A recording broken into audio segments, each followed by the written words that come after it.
यस्तो हुन्छ कि मैले फोटो खिच्दा मेरोमा चाहिँ क्लियर देखिँदछ, तिमीहरूले गर्दा समस्या हुँदो रहेछ है। अब हेर न यस्तो छ यहाँ। ल यहाँ सुन है। अब हामीले नि कस्ट अफ क्यापिटलमा मैले अस्ति नै भने कम्पोनेन्ट कस्ट अफ क्यापिटलको कुरा गर्छ र अर्को डब्ल्युसिसी कुरा गर्छ, दुईटा कुरा हुन्छ है। अब कम्पोनेन्ट कस्ट अफ क्यापिटल भनेपछि after tax cost of capital निकाल्नुपर्छ भन्ने कुरा बुझौँ है। After tax cost of capital निकाल्नुपर्छ भन्ने कुरा बुझौँ र क्यापिटलका चारवटा सोर्स हुन्छ भन्ने कुरा बुझौँ। एउटा डेट क्यापिटल, अर्को प्रिफर्ड स्टक क्यापिटल र अर्को इक्विटी एक्सटर्नल, चारवटा सोर्स छ है। अब त्यो चारवटा सोर्स जुन छ नि, त्यो चारवटा सोर्समा हामीले के बुझ्नु पर्यो, तीनटा source preferred stock, internal equity र एक्सटर्नल इक्विटीमा चाहिँ ट्याक्स पहिल्यै काटिसकेको हुन्छ र ट्याक्स पछि त्यो तिरिन्छ, त्यही भएर त्यसको कस्ट जहिले पनि आफ्टर ट्याक्स हुन्छ, हामीले केही पनि गर्नु पर्दैन।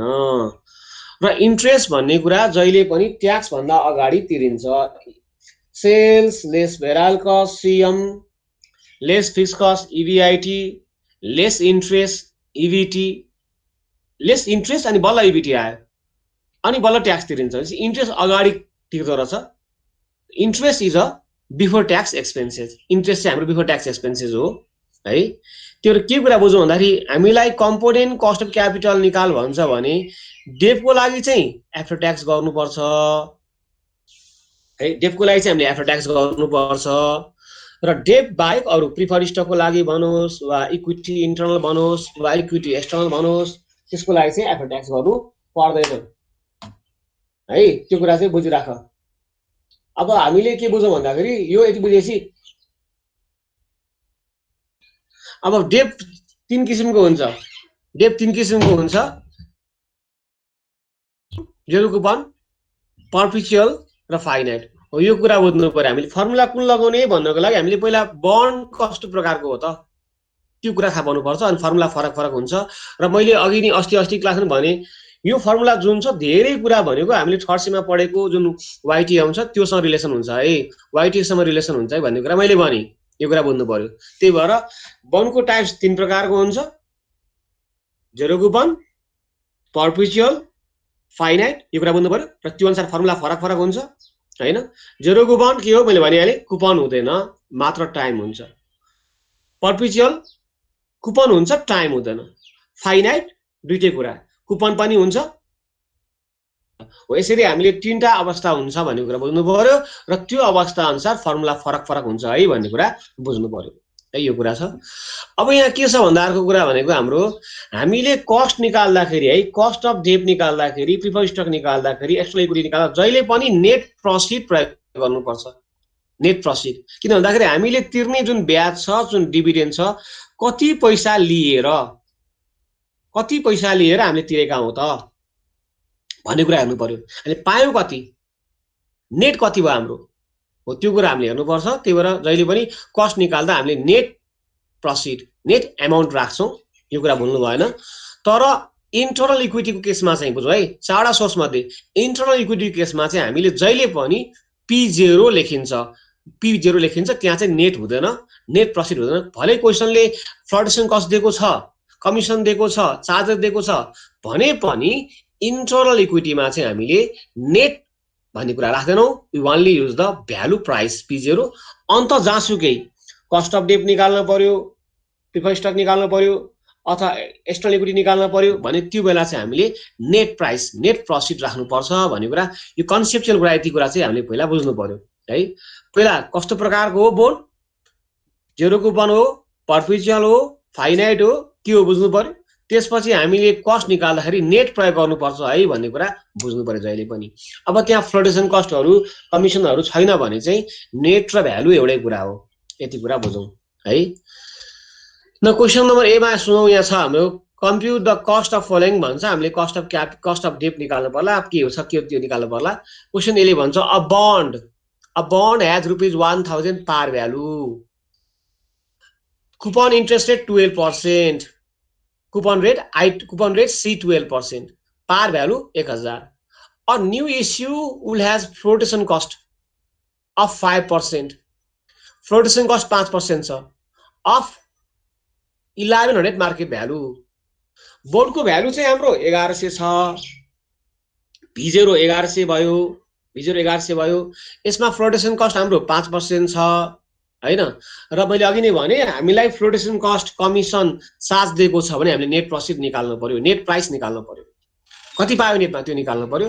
सो यसको भ्यालु चाहिँ 1100 हो, भ्यालु 1100 हो र यसमा कमिसन 5% तिरिन्छ र फ्लोटेसन कस्ट केमा चार्ज गर्ने क्वेशनले भनेको हुन्छ है। यहाँ भनेको छ हामीलाई 5% commission floatation cost on the market value, market भ्यालुमा 5% काट्ने भनेर भन्यो, यो भनेको छ। त क्वेशनले केही पनि भनेन भने चाहिँ है, क्वेशनले भनेन यस्तो कुरा, क्वेशनले यस्तो कुरा गरेन हैन भने चाहिँ हामीले के बुझ्नु पर्यो भन्दाखेरि क्वेशनले प्रश्न भनेको छ इट्स ओके, मार्केट प्राइसमा भनेको छ वा फेस भ्यालुमा भनेको छ, केमा काट्ने भनेको छ इट्स ओके। त क्वेशनले भनेन भने पनि जहिले पनि यो कमिसन फ्लोटेसन कस्ट भन्ने कुरा मार्केट प्राइसमै हुन्छ भन्ने कुरा बुझ। क्वेशनले इन्स्ट्रक्सन दियो, जस्तो यहाँ त भनेको छ हामीलाई मार्केट प्राइसमा काट्ने फ्लोटेसन कस्ट भनेको छ, ठीक छ। क्वेशनले फ्लोटेसन कस्ट 5% अन पार भ्यालु भन्यो, मानौ क्वेशनले यस्तो भन्यो भने पार भ्यालु 1000, 1000 को 5% कमिसन काट्नु पर्यो, फ्लोटेसन कस्ट काट्नु पर्यो। क्वेशनमा इन्स्ट्रक्सन छ त्यसलाई फलो गरिदेऊ है। क्वेशनमा इन्स्ट्रक्सन छैन, क्वेशनले केही पनि भनेको छैन भने चाहिँ हाम्रो के हुन्छ भन्दाखेरि यो फ्लोटेसन कस्ट हैन जहिले पनि मार्केट प्राइसमै लाग्छ भन्ने कुरा बुझ्नु पर्यो है। यति कुरा बुझौं। इन्स्ट्रक्सन छ कि छैन भन्ने कुरा हामीले बुझ्नु पर्यो। इन्स्ट्रक्सन छ हैन सो अनुसार हुन्छ, छैन जहिले पनि हाम्रो मार्केट प्राइसमा हुन्छ, यो कुरा बुझौं। Par value 1000, coupon interest rate c 12%। जहिले पनि ब्याज भन्ने कुरा पारको हुन्छ मैले भनिसके। कुपन एमाउन्ट आई भनेको 1000 को 12%, 120 हुन्छ, यति कुरा बुझौं। Par 1000, coupon rate c 12%, coupon amount भनेको चाहिँ हाम्रो 1000 को 12%, 120 भयो। और new issue as flotation cost 5%, value 1100 छ, V0 1100 भयो। सो नेट प्रॉफिट एनपी भनेको 1100 माइनस यसको 5% है। 1100 मा 5% कटाउने, 1100 माइनस 5% अफ 1100, यो भयो। The board mature in 10 years, यसको लगानीको अवधि 10 वर्ष छ। म्याच्युरिटी पिरियड यन 10 वर्ष छ। म्याच्युरिटी पिरियड यन हुने बित्तिकै एमबी पनि आउँछ जहिले पनि। एमबी हाम्रो 1000 भयो, एमबी इक्वल्स टु पार र ट्याक्स हाम्रो 30% छ। ट्याक्स 30% छ, हामीले निकाल्नु पर्यो after tax cost of debt KDT निकाल्नु पर्यो, केडीटी निकाल्नु पर्यो। र यो कस्तो किसिमको बोन हो भन्ने कुरा थाहा पाउनु पर्यो। यो हो हाम्रो finite bond, because there is coupon, यहाँ ब्याज पनि छ 12% र यहाँ टाइम पनि छ, दुईटै कुरा छ, ब्याज पनि छ टाइम पनि छ। दैट इज फाइनाइट बोन हैन, दैट इज रिडिमेबल बोन भन्ने कुरा हामीले बुझ्नु पर्यो। यति कुरा हो। अब यहाँ हेरौं गिवन त्यही छ। पार भ्यालु 1000, एमबी पनि 1000, coupon interest c 12%, coupon amount I 1000 को 12% 120 भयो। फ्लोटेसन कस्ट भनेको चाहिँ भ्यालु 1100 को 5% हाम्रो निकाल्ने हामीले। टाइम पिरियड यन 10 वर्ष छ, ट्याक्स 30% छ। नेट प्रॉफिट भनेको 1100 हो, यो आउँछ हैन, यति कुरा हो। सबै कुरा गिवन छ। त्यसपछि फर्मुला तिमीलाई कन्ठाउनु पर्यो। We have KD equals to I plus MB minus MP by N whole upon MB plus 2एमपी बाइ 3 गरेर हामीले गर्छौं है। केडी निकाली। This is a finite bond, यो बोन फाइनाइट हो भन्ने कुरा हामीले थाहा पाउनु पर्यो। यति कुरा हो। फर्मुला 3 किसिमको छ के। अब फर्मुला कुन लगाउने भन्नको लागि बोन कस्तो प्रकारको हो भन्ने कुरा थाहा पाउनु पर्यो। बोन हाम्रो पर्पेचुअल हो कि, बोन हाम्रो इनफाइनाइट जेरो कुपन हो कि वा फाइनाइट हो, त्यो थाहा पाउनु पर्यो। त्यो थाहा पाइसकेपछि हामीले त्यो अनुसार गर्छौं है। यति कुरा छ। अब मैले भनिहालेँ यो फाइनाइट बोन हो, फर्मुला तिमीले कन्ठा गर्नु पर्यो हैन। एप्रोक्सिमेट वाइटिएम को फर्मुला हो। So we have KD equals to I plus MB minus NP upon N whole upon MB plus 2एनपी बाइ 3 गरेपछि यो आई भयो। अनि केडीटी भनेको केडी इन्टु 1 माइनस टी गरेपछि आई भयो है। त्यति गाह्रो कुरा छैन। पहिला तिमीले के थाहा पाउनु पर्यो, बोन कस्तो प्रकारको, फर्मुला कुन लगाउने भन्दाखेरि बोन के प्रकारको हो। जेरो कुपन हो, फर्मुला एक थरी हुन्छ। पर्पेचुअल हो, फर्मुला अर्को थरी हुन्छ। फाइनाइट हो, फर्मुला अर्को किसिमको हुन्छ। त्यो बोन के हो भन्ने कुरा पहिला हामी क्लियर हुनु पर्यो। यति कुरा है। त्यसपछि क्वेशन विभाग छ हाम्रो पर्पेचुअल स्टक, प्रिफर्ड स्टक है। Preferred stock, a preferred stock that pay 9% dividend, dividend DPS लेख्छौं हामीले। मैले अस्ति भने डिभिडेन्ड डीपीएस 9% अफ 100। जहिले पनि डिभिडेन्ड त पारकै हुन्छ, त्यति कुरा हो। सो डीपीएस भनेको 9 रुपैयाँ भयो, पार 100। If a new issue has offer flotation cost of 5% of current price 125 price हाम्रो 125 छ प्राइस 125 छ र फ्लोटेसन कस्ट भनेको 5% छ फ्लोटेसन कस्ट भनेको 125 को 5% यहाँ पनि एनपी आयो एनपी भनेको भ्यालु 125 माइनस यसको 5% कमिसन काट्ने एनपी जहिले पनि बुझौँ है हामीलाई क्वेसनमा फ्लोटेसन कस्ट छैन भने आके कुरा भयो एनपी र भ्यालु सेम हुन्छ फ्लोटेसन कस्ट चाहिँ छ भने जहिले पनि हामीले के गर्छौँ भन्दाखेरि त्यो चाहिँ प्राइसमा फ्लोटेसन कस्ट घटाउनु पर्छ र एनपी निकाल्नु पर्छ एक्सेप्ट इन्टरनल इक्विटी इन्टरनल इक्विटीमा चाहिँ पर्दैन भए पनि पर्दैन अरु हरेक कुरामा बन्डमा होस् प्रिफर्ड स्टक होस् न्यू कमन स्टक होस् हरेकमा हामीले नेट प्रॉफिट निकाल्नु पर्ने हुन्छ कस्ट निकाल्दाखेरि so net profit value minus flotation cost यति कुरा भयो डिभिडेन्ड 9 रुपैयाँ छ नेट प्रॉफिट भनेको हाम्रो 125 मा यसको कमिसन कटाउने फ्लोटेसन कस्ट कटाउने एनपी आयो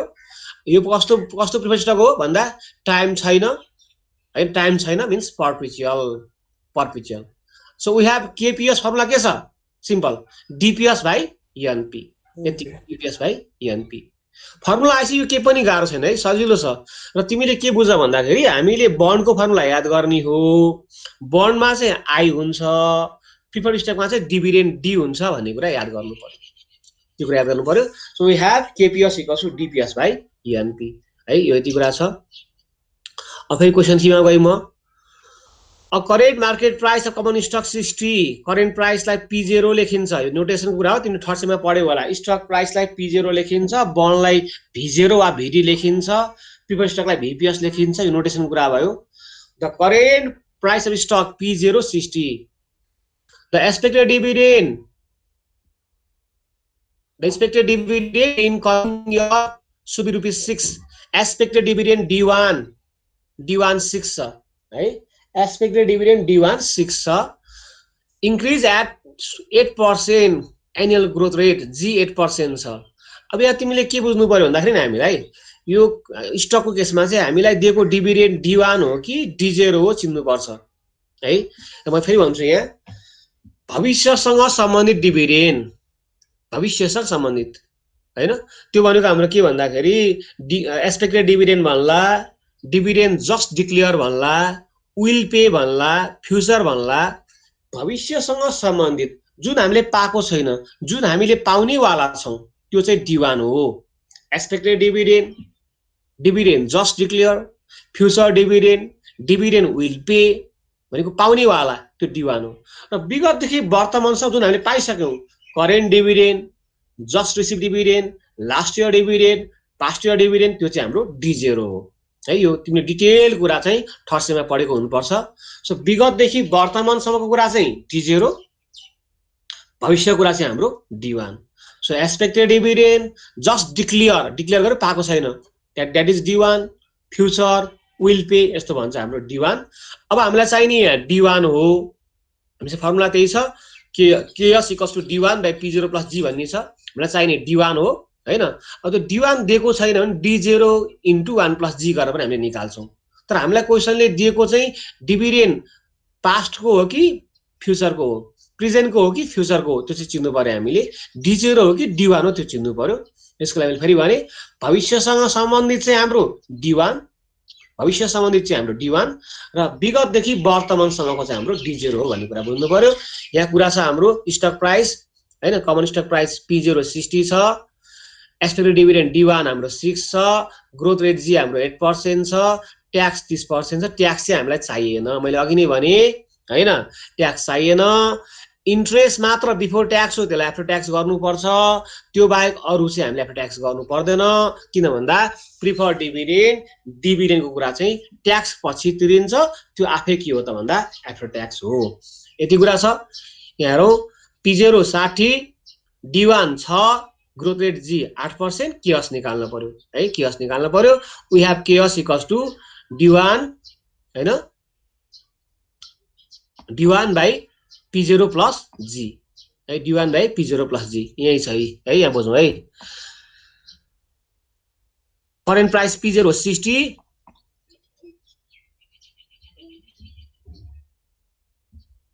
current price P0 60 expected D1 6 growth rate G 8%, इक्विटीको कस्ट निकाल्ने केएस वाट.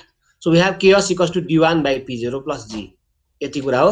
अब यहाँ मैले एउटा कुरा जोडेँ है. हामीलाई क्वेसनले इक्विटी मात्र भन्यो, find the cost of equity मात्र भन्यो. इक्विटी दुई प्रकारको हुन्छ, एउटा इन्टरनल, अर्को एक्सटर्नल. कुन चाहिँ निकाल्ने हो त? क्वेसनले मात्र कम्प्युट द कस्ट अफ इक्विटी मात्र भन्यो. इक्विटी दुई प्रकारको छ, एउटा इन्टरनल, अर्को एक्सटर्नल. कुन निकाल्ने हो भन्दा यति कुरा बुझौँ.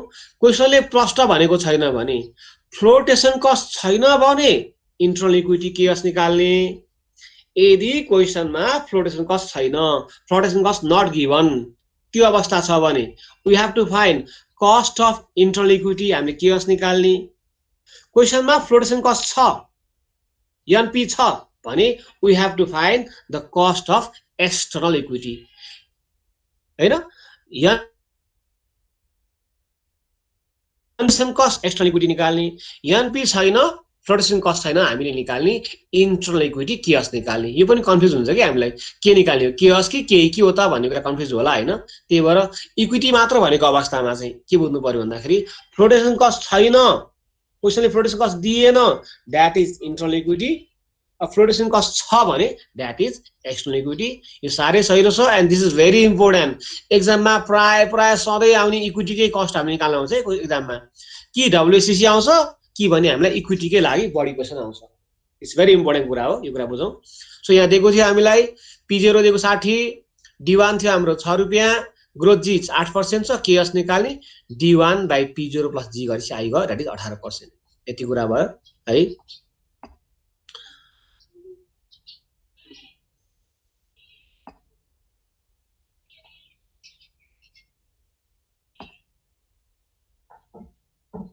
अब क्वेसन डी मा जाउँ.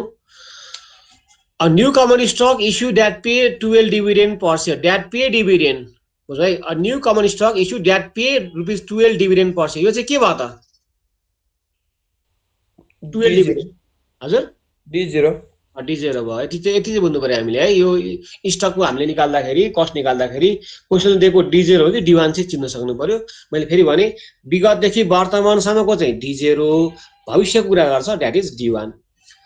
The new common stock that pay ₹12 dividend per share, D0 12 छ. The par value 100, earning per share has grown 6% per year, G 6% छ. This growth rate is expected to continue forever. त्यो growth हामीसँग त्यही हुन्छ रे.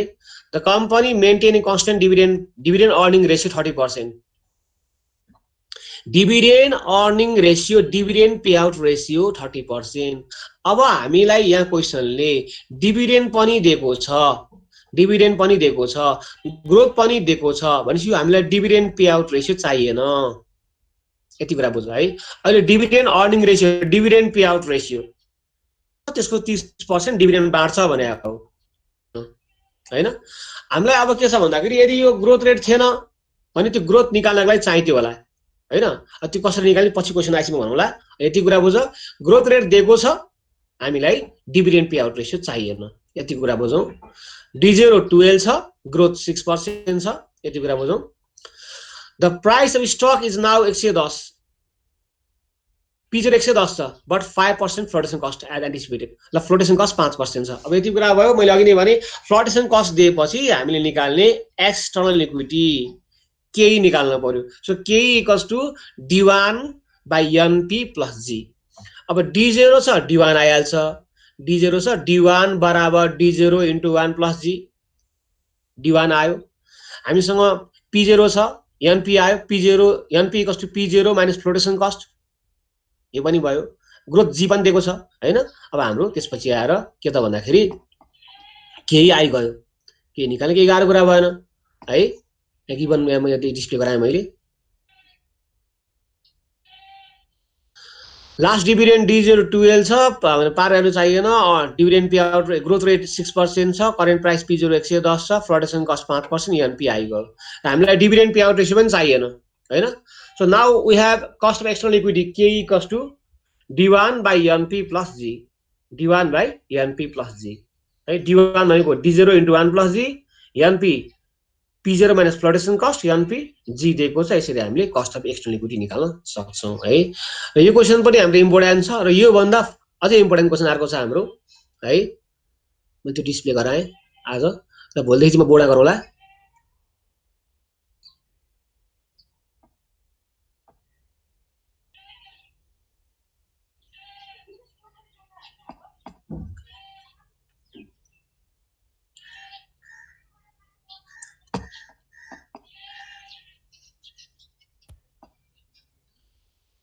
यो ल्यापटप नि हेर न।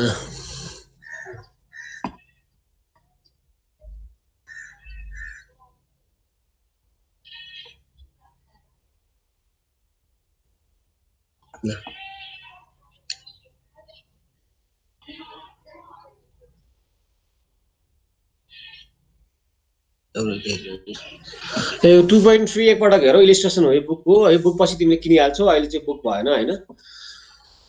यसमा हामीलाई इक्विटीको लागि कस्ट निकाल भनेको छ र यहाँ हामीलाई ग्रोथ रेट निकाल भनेको।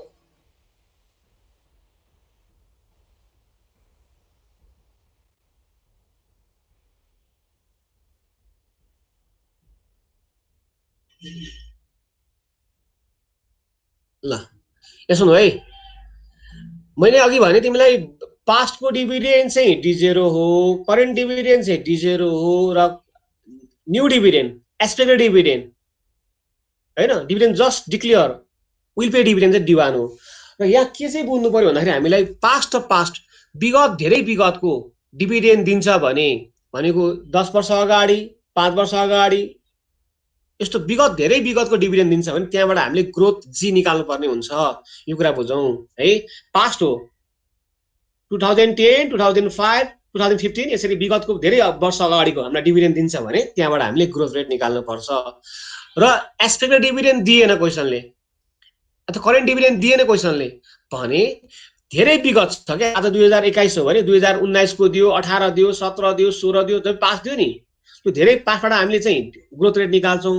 र हामीलाई क्वेसनले एक्सपेक्टेड डिभिडेन्ड वा करेन्ट डिभिडेन्ड भनेन भने पास्ट मध्ये पनि रिसेन्ट पास्ट चाहिँ हाम्रो D0 हुन्छ भन्ने कुरा बुझ्नु पर्यो।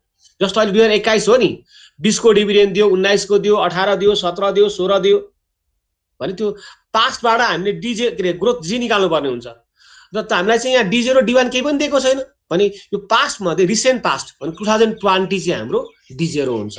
त्यो बुझ्नु पर्यो। धेरै विगतहरु छ, क्वेसनले धेरै विगतको डिभिडेन्ड दिएको छ, त्यहाँबाट हामीले ग्रोथ निकाल्ने हो। हामीलाई क्वेसनले D0 दिएन, D1 पनि दिएन भने विगत मध्ये पछिल्लो विगत मोस्ट रिसेन्ट चाहिँ हाम्रो D0 हुन्छ भन्ने कुरा हामीले यति चाहिँ बुझिराखौं है। मोस्ट रिसेन्ट डिभिडेन्ड विगत मध्ये मोस्ट रिसेन्ट पछिल्लो विगत चाहिँ हाम्रो D0 हुन्छ र धेरै विगतको डाटा दिन्छ भने त्यहाँबाट हामीले ग्रोथ निकाल्नु पर्छ भन्ने कुरा बुझिराखौं। And this is very very important question. यो क्वेसन इम्पोर्टेन्ट छ र यसपालि अस्ति आएको क्वेसन चाहिँ हाम्रो यही थियो यसपालिको लागि है। 5th सेममा आएको क्वेसन यही थियो 2.3। XYZ company attempting to value the cost of internal external equity. The company's DPS was 12.97 in 2015. 2015 को डिभिडेन्ड 2015 12.97 and ₹5 in 2005 र 2005 मा हाम्रो 5 थियो है। Dividend 2015 12.97 dividend 2005 that is 5। अब यो पास्ट को डिभिडेन्ड दियो नि, यहाँबाट हामीले ग्रोथ रेट निकाल्ने हो भन्ने कुरा बुझ। पास्ट को डिभिडेन्ड दिन्छ भने त्यहाँबाट हामीले ग्रोथ निकाल्ने हो। हामीले पढेका छौं time value of money FV = PV * 1 + I को पावर n। त्यही कन्सेप्ट FV = PV * 1 + I को पावर n त्यो पढेका छौं। सो डिभिडेन्ड 2015 = डिभिडेन्ड 2005 * 1 + G को पावर n हो। त्यही कन्सेप्टबाट हामीले गर्ने हो है। विगतको डिभिडेन्ड छ है, धेरै विगतको डिभिडेन्ड छ, त्यहाँबाट हामीले ग्रोथ निकाल्नु पर्छ र यहाँबाट हामीले ग्रोथ निकाल्छौं। यति कुरा बुझौं। डिभिडेन्ड 2015 12.97, डिभिडेन्ड 2005 5 रुपैयाँ छ। The company stocks is currently selling for 150 per share. Current selling price P0. Current selling price P0 150 छ। The company expect to pay 14.27 per share dividend at the end of year. Expected dividend D1 भयो। D1 14.27 छ। Current price P0 150 छ। The company expect to net rupees 135। Net भनेको net proceed तर यहाँ भनेको छ हामीलाई सबै कुरा the company expect to net ₹135 per share on the new share after flotation cost भनेको छ हैन। फ्लोटेसन कस्ट पछिको भनेको छ that is net profit NP. Net profit हाम्रो छ 135 है।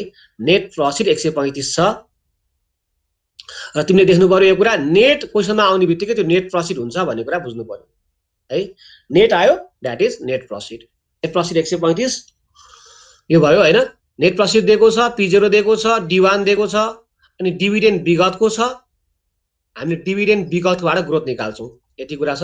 इभन हामीले लेख्यौं current price 150, net profit NP 135, expected dividend D1 14.27, dividend 2015 दिएको छ, 2005 दिएको छ, यति गिवन भयो। निकाल्नु पर्यो हामीले एमा calculate the growth rate G निकाल्नु पर्यो। जी निकाल्नु पर्यो। We have dividend 2015 equals to dividend 2005 into 1 plus G को पावर n। एक कुरा है। यहाँ dt t माइनस n लेख्दा हामीले dt यस्तो केही नलेखौं, सिम्पल कुरा। Dividend 2015 equals to dividend 2005 into 1 plus G को power n।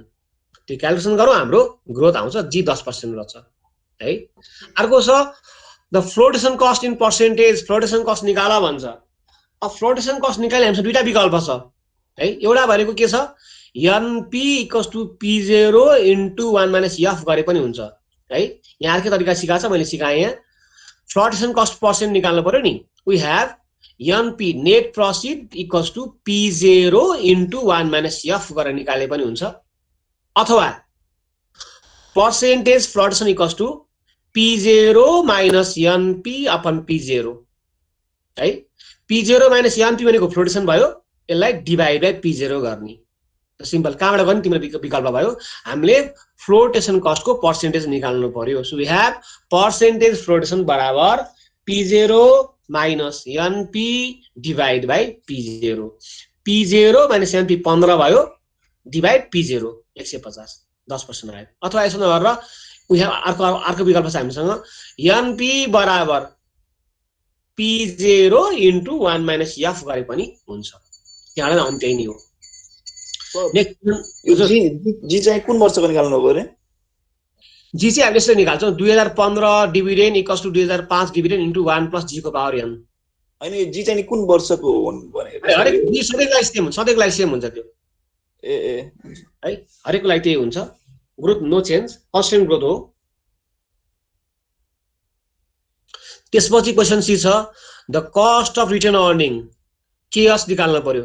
KS retained earning is the internal equity. यहाँ भनेको छ हामीलाई retained earning is the internal equity. So we have KS equals to D1 दिएको छ अपन P0 दिएको छ plus जी गर्ने भइहाल्यो। अनि डी मा छ हाम्रो the cost of new common stock. New common stock is the external equity. यहाँ भनेको छ हामीलाई new common stock is the external equity. So K निकाल्नु पर्यो। K equals to D1 upon NP plus G. D1 upon NP plus G. यति गरेपछि हाम्रो answer आयो है। यो केही गाह्रो छैन। यो अगाडि हामीले पढेको थर्ड सेमको केही कन्सेप्टहरु छ and this is very important. एक्जाममा यो धेरै पटक आएको छ। लास्ट इयर पनि मलाई लाग्छ यही क्वेशन आएको थियो कि डब्ल्युसीसी आउँछ प्राय यो आउँछ है। बन्डहरु भन्दा पनि इम्पोर्टेन्ट चाहिँ स्टकको क्वेशन हामीलाई इम्पोर्टेन्ट हो है त। ल यति डिस्प्ले गरी बाँकी म भोलि चाहिँ क्वेशन गराएर गरौँला है बोर्डमा गराएर। अब गुगल प्लेमा मैले बिर्सै भयो नि भाइ।